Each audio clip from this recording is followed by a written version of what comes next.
Hello, my name is Rob Steen.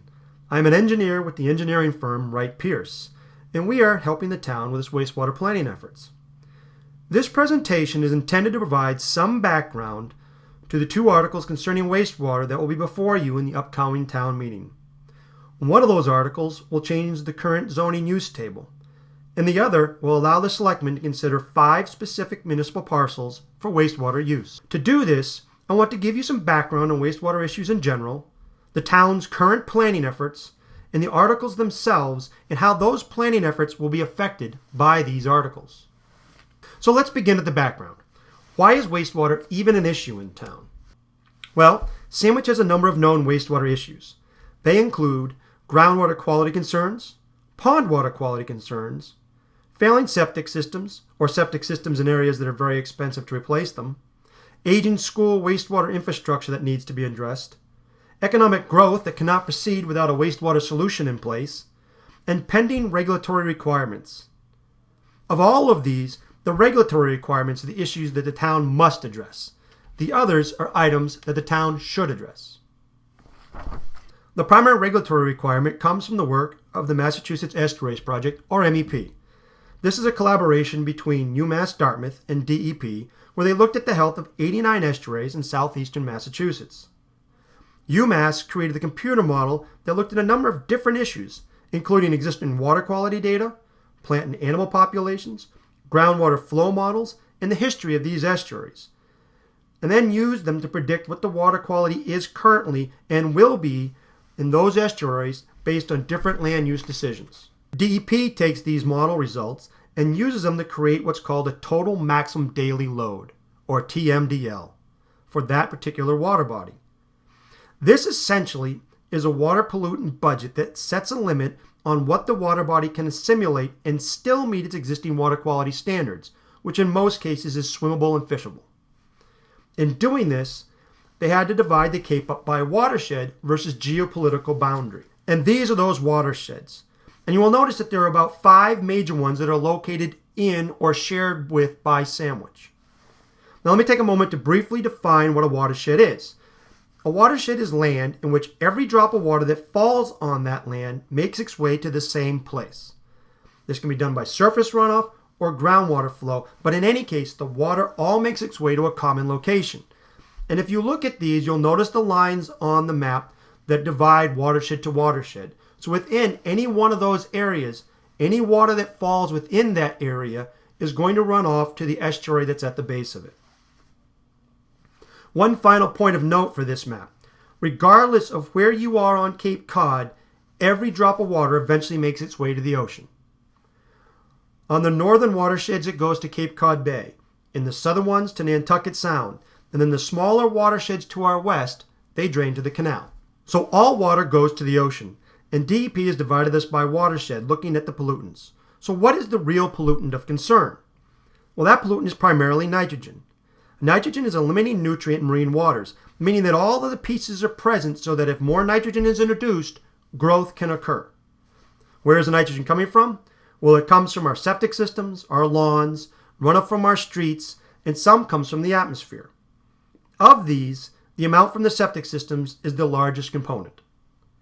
Currently, Cape Cod and all of Sandwich addresses its wastewater with Title V septic systems. These work well at protecting public health, but are not effective at removing nutrients from the waste stream. So how do nutrients affect coastal waters? Well, in a healthy embayment, there are a healthy level of nutrients. Algae growth is limited. Sunlight can penetrate the water. Submerged grasses can use that sunlight to make food and produce oxygen. And generally, you'll have a healthy ecosystem.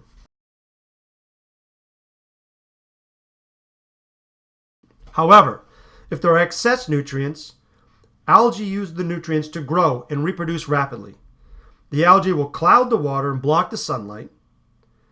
When the algae dies, bacteria will feed on their dead bodies, consuming the oxygen in the process. Grasses will not thrive. Oxygen levels will decrease further, and organisms will die or leave. As we discussed, there are a number of different sources of nitrogen. And what proportion are they relative to each other? Well, about 0.75 milligrams per liter concentration come in the rainfall. About 1.5 milligrams per liter come from runoff. About 8 milligrams per liter come from lawn fertilization runoff. But the vast majority, as you can see here, comes from sewage disposal from our septic systems. Now, some have been concerned by the model used by UMass, and to address this, the Cape Cod Water Protection Collaborative commissioned a review by a panel of experts.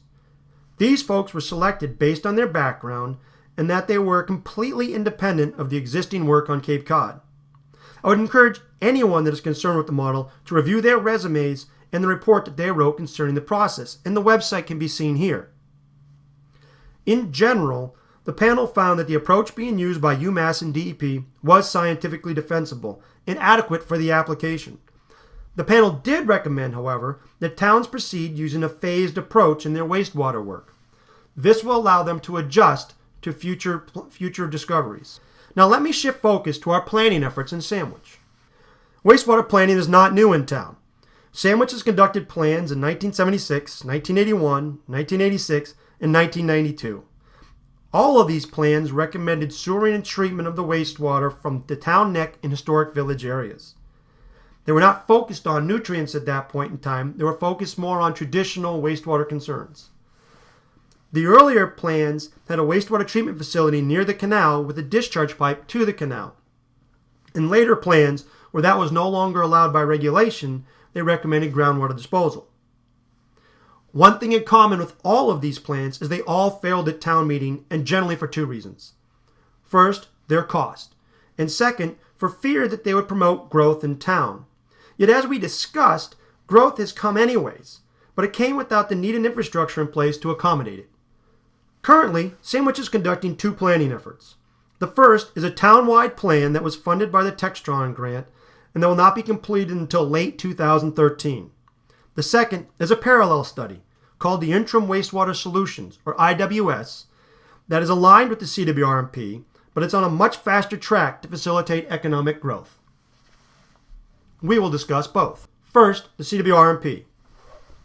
The CWRMP, or Comprehensive Water Resource Management Plan, is a town-wide plan that identifies Sandwich's water quality needs, solutions to those needs, and recommends the required capital improvements to implement those solutions. The goals of a CWRMP are to protect the ground and surface waters, including ponds and coastal embayments, address the town's sanitary, health, or wastewater-related aesthetic needs, facilitate economic growth where desired, and prepare the town for pending regional discussions, as the town does share watersheds with neighboring communities. As we discussed, the Comprehensive Water Resource Management Plan is a 3-year plan and is broken into 4 phases. Phase 1 is the needs assessment phase, and in that phase, essentially, we identify the water quality management needs in town. Phase 2 then finds the appropriate solutions to those needs. Phase 3 stitches all of these solutions together in a comprehensive plan, and Phase 4 submits that plan and begins the permitting process for those solutions. The first phase began in February of 2011 and concluded with a presentation of the Board of Selectmen last week. Phase 2 is now underway and will be completed this year. Phase 3 and 4 will not be completed until late 2013. So with the town working on its CWRMP, what circumstances led to this project? Stepping back, the local comprehensive plan, which was finished in 2009, identified 4 growth centers in town, all 4 of which have wastewater challenges that need to be addressed. As the town started to work on the Comprehensive Water Resource Management Plan, it started to receive feedback from the developers in the Golden Triangle area, or South Sandwich Village area, SSVC, that this timing would not be adequate for them. They wanted to have something in place faster than the CWRMP schedule could produce. So the town faced 3 options. They could tell everyone to wait for the CWRMP. They could allow everyone to find their own solutions, which could be counterproductive to the ultimate CWRMP work, or they could facilitate an interim solution that was aligned with the CWRMP work. The town elected for the latter approach and created the IWS. This is a map of the SSVC and industrial park areas that were the focus of the IWS. The key issues that drive wastewater needs in these areas is that much of the land identified for economic growth by the local comprehensive plan lies within a Zone 2, as noted by the pink shading. Zone 2s are recharge areas to drinking water wells. In addition, Both areas are in nitrogen-sensitive watersheds that are being addressed by the CWRMP. This is a problem as you're not allowed to create new wastewater discharges in existing Zone 2s, and you want to avoid further discharges in nitrogen-sensitive watersheds as it compounds the issues of meeting DEP's TMDLs, and could require higher levels of treatment and more sewering to address those TMDLs. This can make wastewater treatment and disposal in either the SSVC or industrial park problematic at best. The IWS identified and presented 4 options to the town. Option 1 was the creation of an expandable wastewater treatment facility on land near the industrial park. Option 2 looked to leverage the existing facilities at the Massachusetts Military Reservation. This option was attractive as there was already a facility there, its disposal facilities are ideally located, and it is reasonably near the needed area. However, the facility does not have enough capacity to accept the initial flows planned by IWS without expansion, and more importantly, the partnership hurdles that would have to be overcome made this a very slow option. Option 3 was to use the existing wastewater treatment facilities in our schools. They are older and would require major expansion to accommodate the planned flow. 2 of the 3 also have disposal facilities either in a Zone 2 or partially in a Zone 2. Option 4 was the no action option.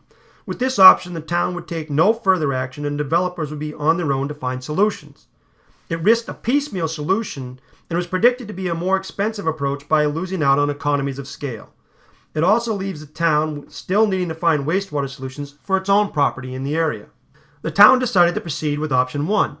It had the advantages that the town already owned the parcels of interest, those parcels were reasonably remote, and they were located such that disposal can easily be accommodated outside the Zone 2. For a closer look at this plan, the treatment facility be located on lot 2857. Disposal could be located on lots 2858 and possibly 28101 and 102, which are across from Oak Ridge School. All of these are outside of the Zone 2s. So that summarizes the town's current planning efforts. Now let's turn our attention to proposed articles at town meeting.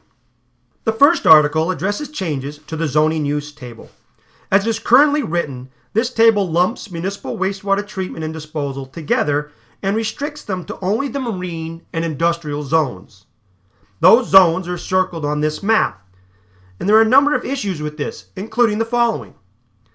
Much of the industrial zone is within a Zone 2, and as was discussed, the town cannot locate new wastewater discharges in an existing Zone 2. As a result, there's likely not enough disposal capacity within the 2 designated zones to address the town's needs.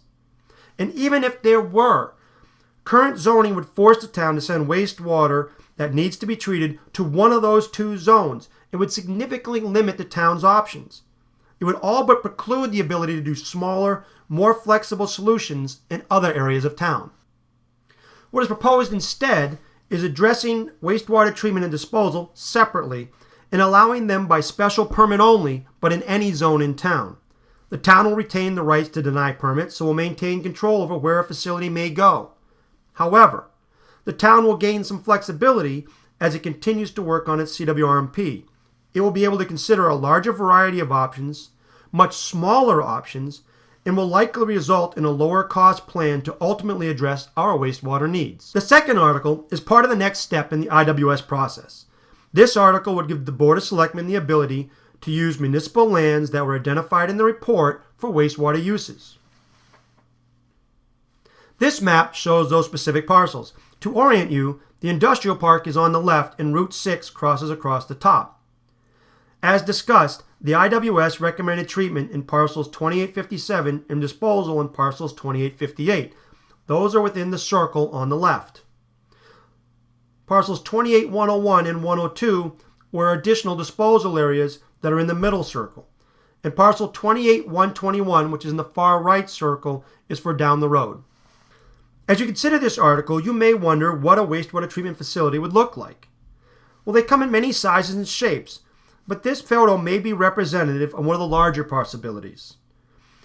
A plant would have some tanks, most of which would be covered, and a few buildings. Within this circle is a plant that is located in Falmouth, Maine. Like treatment plants, treated wastewater effluent disposal can be handled in many ways as well. The town of Barnstable uses open infiltration basins. You may have seen these by the mall. we would not recommend this option for Sandwich. What we would recommend is a subsurface leaching system, much like all of us have in our backyard associated with our septic systems, but that would be disposing of a much more highly treated effluent. What you're looking at is Ocean Park in Oaks Bluff Martha's Vineyard. Beneath this park is a subsurface leaching system. Other communities have put recreational facilities, such as soccer, football, baseball fields, etc., over the top of their subsurface systems. So in conclusion, as you can see, the town is diligently pursuing wastewater planning on two fronts.